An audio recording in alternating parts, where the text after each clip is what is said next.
बस धीमी रफ्तार से अगले स्टॉप की ओर बढ़ रही थी। रात्रि के अंधेरे और बस के भीतर फैले सन्नाटे ने माहौल और भी रहस्यमय बना दिया। एमिली के कानों में सिर्फ बस के इंजन की आवाज गूंज रही थी। बुजुर्ग महिला ने धीरे से एमिली की ओर झुककर कहा, बेटा, मैं ज्यादा देर तक तुम्हारे साथ नहीं रह सकती। मेरा स्टॉप अगले मोड़ पर है।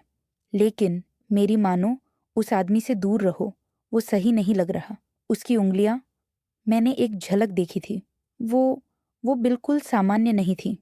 कैसी उंगलियां? एमिली ने घबराकर पूछा। महिला का चेहरा गंभीर हो गया, लंबी और पतली, जैसे किसी जानवर के पंजे। मैंने जब पहली बार उसे देखा तो मेरी रीढ़ में सिहरन दौड़ गई।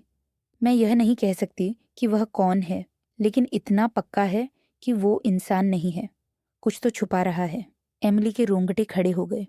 उसका मन कह रहा था कि महिला की बातें सिर्फ डर फैलाने वाली हैं, लेकिन उसकी आंखें बार बार रियरव्यू मिरर की तरफ जा रही थीं। वह आदमी अब भी वहीं बैठा था, बिना कोई हरकत किए। उसका चेहरा अब भी टोपी के साए में छुपा हुआ था। बस रुकती है और डर बढ़ता है। अगला स्टॉप आया। बुजुर्ग महिला ने अपनी छड़ी संभाली और खड़ी हो गई। उतरते समय उन्होंने एमिली का हाथ हल्के से पकड़ा। बेटा, सावधान रहना। अगर कुछ गलत लगे तो तुरंत मदद बुलाना, उन्होंने कहा। एमिली ने सिर हिला दिया, लेकिन अंदर से उसका दिल और तेजी से धड़क रहा था। जैसे ही महिला उतरी, दरवाजा बंद हुआ और बस फिर से चल पड़ी। अब बस में सिर्फ 2 लोग बचे थे, एमिली और वह अजीब आदमी। बस की खिड़कियों से बाहर सिर्फ घना अंधेरा और पेड़ों की परछाइयां दिख रही थीं। सड़कों पर सन्नाटा था। एमिली ने अपने डर को काबू में करने की कोशिश की। शायद मैं जरूरत से ज्यादा सोच रही हूँ। वो आदमी बस एक साधारण यात्री हो सकता है, उसने खुद को समझाया। लेकिन कुछ ठीक नहीं लग रहा था। पहला डरावना संकेत एमिली ने मिरर में देखा। वह आदमी अब अपनी सीट से थोड़ा झुककर आगे की ओर देख रहा था। ऐसा लगा जैसे वह कुछ सोच रहा हो।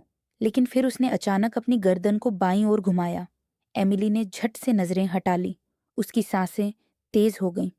शांत रहो एमिली, उसने खुद से कहा, लेकिन डर बढ़ता जा रहा था। तभी उस आदमी ने सीट पर हल्की हलचल की।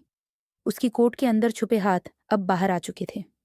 एमिली ने मिरर से देखा और तुरंत उसका दिल एक पल के लिए रुक गया। उसके हाथ असामान्य थे। उंगलियां लंबी और नुकीली थीं, जैसे किसी शिकारी पक्षी के पंजे। एमिली ने गियर बदलते हुए अपनी नजरें सड़क पर टिका ली। यह क्या था? मैं गलत देख रही हूँ। हाँ, शायद रोशनी की वजह से, उसने खुद को समझाने की कोशिश की। लेकिन तभी बस के भीतर अचानक से ठंडक बढ़ गई। एमिली ने देखा कि खिड़कियों पर हल्की धुंध जमने लगी थी। ऐसा लग रहा था जैसे बस का तापमान तेजी से गिर रहा हो। पहला संवाद, ड्राइवर, एक गहरी और ठंडी आवाज पीछे से आई। एमिली का दिल जोर से धड़कने लगा। उसने पहली बार उस आदमी की आवाज सुनी थी। वह आवाज इंसानी नहीं लगी। उसमें एक अजीब सी गूंज थी। हाँ, उसने कांपती आवाज में जवाब दिया। मेरा स्टॉप कब आएगा? उसने पूछा। आपने स्टॉप का नाम नहीं बताया, एमिली ने पीछे देखे बिना कहा। कुछ सेकंड तक बस के अंदर सिर्फ सन्नाटा था। फिर वह आदमी बोला, मुझे मालूम है, बस चलते रहो, सही समय पर मैं रुकवा दूंगा। उसकी आवाज में ऐसा कुछ था जिसने एमिली को और ज्यादा डरा दिया। उसने बस की स्पीड थोड़ी बढ़ा दी, बस चाहती थी कि यह सफर जल्द खत्म हो जाए। लेकिन जैसे जैसे बस आगे बढ़ी, माहौल और अजीब होता गया। बस के अंदर की लाइट्स हल्के हल्के झपकने लगीं। खिड़कियों के बाहर सब कुछ धुंधला लग रहा था। अगला पार्ट, क्या एमिली इस खतरे से बच पाएगी? कौन है यह अजीब आदमी